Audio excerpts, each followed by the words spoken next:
मुस्लिम तुष्टीकरण के नाम पर भारतीय मुसलमानों को कटघरे में खड़े करने की कोशिश की जा रही है। लेकिन मैं सदन में बताना चाहूँगी कि हम भारतीय मुसलमान जिन्ना के आह्वान को ठुकराकर अपने इस प्यारे वतन की मिट्टी के साथ मजबूती से जुड़े रहे।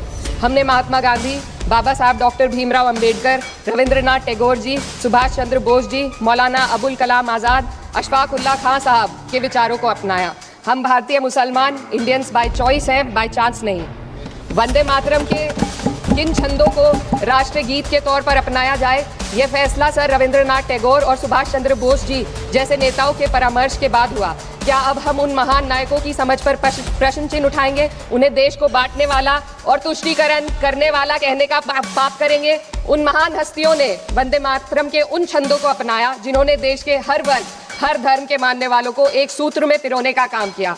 और मैं एक घटना आप लोगों के सामने रखना चाहती हूँ। वर्ष 1998 में उत्तर प्रदेश सरकार के मंत्री रविंद्र शुक्ला जी ने स्कूलों में राष्ट्रीय गीत को गाना अनिवार्य कर दिया था। लेकिन तब के तत्कालीन प्रधानमंत्री अटल बिहारी वाजपेयी जी ने, जो उस समय लखनऊ के दौरे पर थे, उत्तर प्रदेश सरकार के इस फैसले पर नाराजगी जताई और यूपी सरकार ने राष्ट्रीय गीत को अनिवार्य करने वाले मंत्री को बर्खास्त कर दिया था।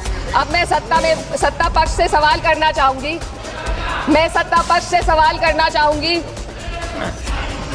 बोलने दीजिए।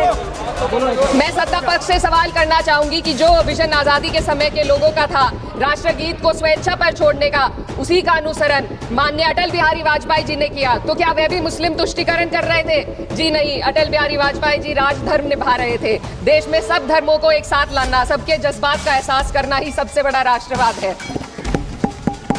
माननीय अध्यक्ष महोदया, आज हमें वंदे मातरम के असली भाव को समझना जरूरी है। यह गीत तो देश के जल, जंगल, जमीन, हरियाली और निर्मल हवा की वंदना को समर्पित है। यह भारत की जन जन की मंगल कामना करता है कि भारत का हर नागरिक स्वस्थ रहे, सुरक्षित रहे और सम्मान के साथ जी सके। सुजलाम सुफलाम का अर्थ है, सुनिए, ऐसा देश जहां स्वच्छ और पर्याप्त जल हो, जहां नदियां जिंदा हो, बहती हो, जीवन देती हो। अध्यक्ष महोदय, लेकिन अब जरा यमुना का हाल देखिए। दिल्ली प्रदूषण नियंत्रण समिति की 2025 की रिपोर्ट बताती है कि यमुना के कई हिस्सों में बीओडी स्तर 127 mg पर लीटर तक पहुंच चुका है, जबकि किसी जीवित नदी के लिए ये 3 mg पर लीटर से कम होना चाहिए। ये सिर्फ नदी का संकट नहीं है, ये किसान का संकट है। नमामि गंगे के नाम पर हजारों करोड़ रुपए खर्च हो गए, लेकिन सच्चाई ये है कि आज भी गंगा और यमुना के किनारे किसान मजबूरी में उसी जहरीली पानी से खेती कर रहा है। वही जहर अनाज में उतरता है और वही जहर किसान की जिंदगी को धीरे धीरे खत्म कर देता है। अध्यक्ष महोदय, जब पानी जहर हो जाएगा तो सुजलाम कैसे होगा? जब किसान बर्बाद होगा तो सुफलाम कैसे होगा?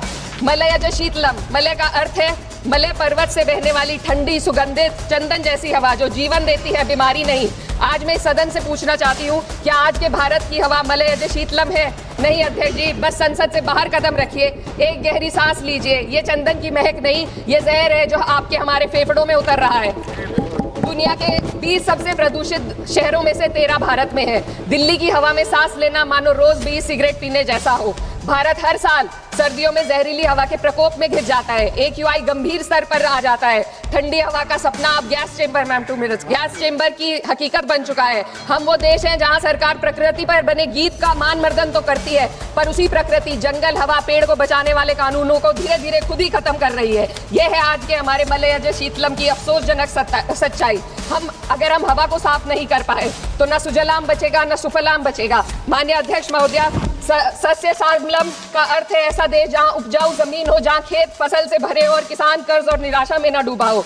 आज किसान सिर्फ मौसम से नहीं लड़ रहा है, प्रदूषण, नीतियों की बेरुखी और सिस्टम की नाइंसाफी से लड़ रहा है। एक तरफ कॉर्पोरेट के लोन माफ होते हैं, दूसरी तरफ किसान को उसकी वाजिब MSP भी नहीं मिल पाती है।